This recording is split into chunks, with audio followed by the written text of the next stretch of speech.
My precious children of God, I welcome all of you to this program and I greet each one of you in the mighty name of our Lord and Savior Jesus मेरे Christ. प्यारे प्रभु के बच्चों, मैं आप हर एक को इस कार्यक्रम में स्वागत करती हूँ। हमारे प्रभु और उद्धारकर्ता यीशु मसीह के नाम से आपको बधाइयाँ देती Today हूँ। we are going to meditate Psalm 119 verse 105. आज हमारे मनन का वचन भजन संहिता 119 वचन 105 है। It says, Your word is a lamp for my feet, a light on my path. इसमें लिखा है, तेरे वचन मेरे पाँव के लिए दीपक और मेरे मार्ग के लिए उजियाला है। It is giving light unto our life.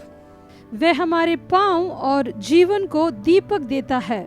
What we have to do? Colossians 3:16 says, Let the word of Christ dwell in you richly in all हमें wisdom. क्या करना है? कुलोसियों अध्याय 3 वचन 16 में लिखा है, मसीह के वचन को अपने हृदय में अधिकाई से बसने My दो। precious children of God, how much time you spend every day to read the word of God? मेरे प्यारे प्रभु के बच्चों, प्रतिदिन आप लोग प्रभु के वचन को पढ़ने के लिए कितना समय Not देते हो? only reading the word of God, but you have to meditate the word of God. आप लोगों को सिर्फ प्रभु के वचन को पढ़ना नहीं है, उसका मनन भी करना है। John 14:23 says, If anyone loves me, he will keep my word, and my Father will love him, and we will come to him and make a home with him. यूहन्ना अध्याय 14 वचन 23 में लिखा है, यदि कोई मुझसे प्रेम रखे तो वह मेरे वचन को मानेगा और मेरे पिता उससे प्रेम रखेंगे और हम उसके पास आएंगे और उसके साथ वास करेंगे। What a great thing it is to have God Almighty and Jesus Christ staying with us. कितनी महान बात है कि सर्वशक्तिमान परमेश्वर और यीशु हमारे साथ वास करेंगे। The more you read the word of God, the more you can feel the presence of God in a mighty way. जितना ज्यादा बाइबल को आप पढ़ोगे उतना ही ज्यादा सामर्थ्य प्रभु की उपस्थिति को आप महसूस And not करोगे। only that, 2 Corinthians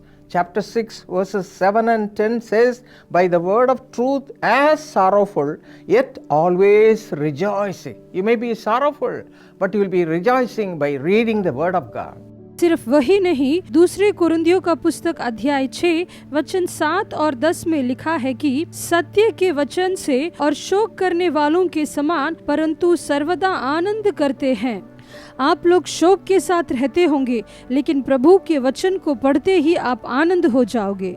God's word has so much power, my precious children of God. प्रभु के वचन में उतनी शक्ति है मेरे प्यारे प्रभु के बच्चों। Don't take it a light thing to read the word of God. प्रभु के वचन को पढ़ना कोई मामूली बात नहीं है।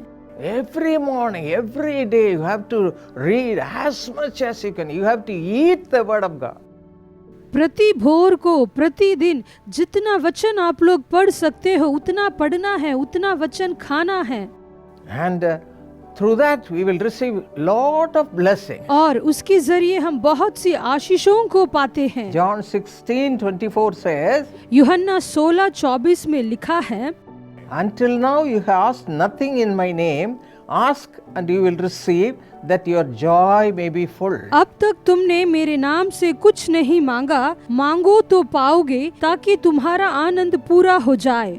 Not only reading the word of God, but you have to ask the Lord whatever you read, Lord give me this blessing, and the Lord will give you in double आप measure. लोगों को सिर्फ पढ़ना नहीं है, जो भी आप पढ़ते हो प्रभु से मांगना है, हे प्रभु मुझे ये आशीष दो, प्रभु आपको दुगना आशीष देंगे। That's what we read here. Ask and you will receive, that your joy may be full. उसी को हम यहाँ पर पढ़ते हैं कि मांगो तो पाओगे ताकि तुम्हारा आनंद पूरा हो जाए। And Luke 11:13, if you ask what all the other blessings you will get. और क्या आशीषें हमें मिलेगी अगर आप पूछते हो तो लूका 11:13 को हम पढ़ेंगे। If you then, being evil, know how to give good gifts to your children, how much more will your heavenly Father give the Holy Spirit to those who ask Him? सो जब तुम बुरे होकर अपने लड़के बालों को अच्छी वस्तुएं देना जानते हो, तो स्वर्गीय पिता अपने मांगने वालों को पवित्र आत्मा क्यों ना By देगा। reading the word of God, all these blessings will come to you, my children of God. प्रभु के वचन को पढ़ने से ये सारी आशीषें आपको मिलेगी मेरे प्यारे बच्चों। Shall we dedicate our life to do this every day in our life? क्या हम अपना जीवन प्रतिदिन यही कार्य करने के लिए समर्पित कर दें? Hallelujah. Hallelujah. Shall we pray? चलिए हम प्रार्थना करें। Precious Heavenly Father, हमारे प्रिय स्वर्गीय पिता, what a great blessing to read your word, O Father. आपके वचन को पढ़ते समय कितना आशीष मिलता है पिता। Speak to every one of your आपके children. हर एक बच्चे के साथ आप बातें Let कीजिए। them not take it light, Father. इसे वे लोग मामूली सा ना समझें पिता। Every day let them have the fear of God and start reading the word of God. प्रतिदिन वे लोग प्रभु के भय के साथ व्यवस्था को पढ़ना शुरू करें। Speak to them. उनसे बातें कीजिए। Those who are worried, help them to come out of the worries. जो लोग चिंतित हैं उन्हें उस चिंता से बाहर निकलने में सहायता Fill them कीजिए। with the joy.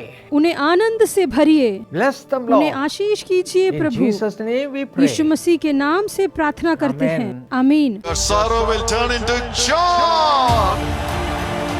I invite you to come to experience Jesus at the Maharashtra Prayer Festival at Sangli.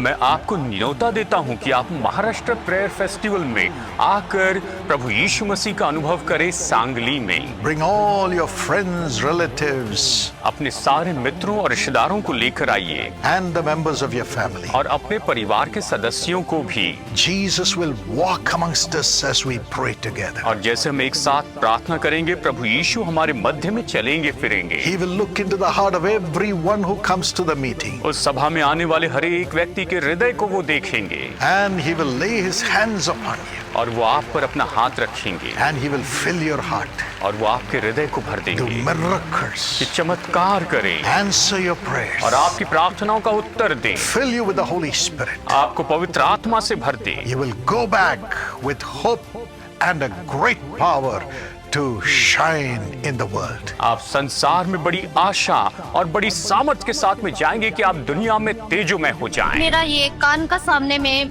Ball निकला था 2 साइड में और बहुत ही बड़ा हो गया था। जैसे ही प्रेयर कंप्लीट हो गया तो मैंने टच किया तो ये ऑलरेडी सूख गया था। Big boil was there. Now it's completely gone.